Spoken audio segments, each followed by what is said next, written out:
তারেক রহমানের স্বদেশ প্রত্যাবর্তন উপলক্ষে সারা দেশ থেকে ঢাকার উদ্দেশ্যে যাত্রা শুরু করেছেন নেতাকর্মীরা, আসতে শুরু করেছেন। গতকাল থেকে আমরা দেখছি তারা আসছেন।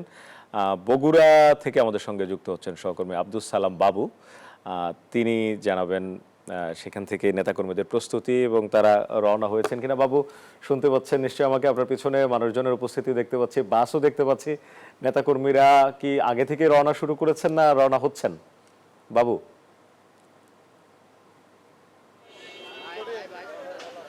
জায়েদ, ইতিমধ্যেই ঢাকার পথে হাজার হাজার নেতাকর্মী কিন্তু পৌঁছে গেছেন এবং আজকেও ঢাকার পথে যাত্রা শুরু করবেন বগুড়া জেলা বিএনপি অঙ্গ সংগঠনের নেতাকর্মীরা।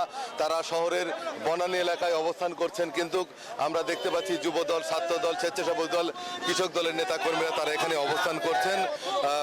জেলা বিএনপি সভাপতি রেজাউল করিম বাদশা, ভারপ্রাপ্ত সাধারণ সম্পাদক মোশাররফ হোসেন আমাদেরকে জানিয়েছেন যে বগুড়া থেকে 12 উপজেলার 24টি ইউনিট রয়েছে, সেখান থেকে লক্ষাধিক মানুষ ঢাকায় যাবে এবং গেল 3 দিন আগে থেকেই কিন্তু ঢাকার পথে অনেকেই চলে গেছেন, ঢাকায় অবস্থান করছেন নেতাকর্মীরা। আমরা তাদেরকে দেখেছি যে ঢাকায় মঞ্চের আশেপাশে বিএনপি নেতাকর্মীরা, এবং রাতের বেলাও অনেকে ব্যক্তিগত গাড়িতে, অনেকে প্রাইভেট কার, মাইক্রোবাসে, ট্রেনে, বাসে করে যাচ্ছেন। আজকে সকাল থেকে এখান থেকে গাড়ি যাতায়াত শুরু করছে, নেতাকর্মীরা এসে অবস্থান করছেন। কিছুক্ষণের মধ্যেই এখান থেকে গাড়িগুলো জেলার বিভিন্ন এলাকা থেকে ঢাকার পথে যাত্রা শুরু করবে। বগুড়া বিএনপি নেতাকর্মী এবং সাধারণ মানুষের আবেগ, অনুভূতি সবসময় বেশি। শহীদ রাষ্ট্রপতি মোনালিসা হেভি ফ্লো 15 পিস প্যাকেটের সাথে 8 পিসের একটি প্যাকেট একদম ফ্রি। জিয়াউর রহমানের জন্মভূমি বগুড়া। বিএনপির ভারপ্রাপ্ত চেয়ারম্যান তারেক রহমান এই বগুড়া থেকেই রাজনীতি শুরু করেছিলেন এবং এই বগুড়া তৃণমূল সহ সারা বাংলাদেশের তৃণমূলে তিনি বিএনপিকে সুসংগঠিত করেছিলেন, যার কারণে তরুণ, যুবক, ছাত্র, যুব সমাজ এবং স্বেচ্ছাসেবক জনতার মাঝে কিন্তু তারেক রহমানকে নিয়ে উচ্ছ্বাস, আবেগ বেশি। এবং দীর্ঘ সময় পর তারা তাদের নেতাকে এক নজর দেখার জন্যই ঢাকার উদ্দেশ্যে রওনা করছেন।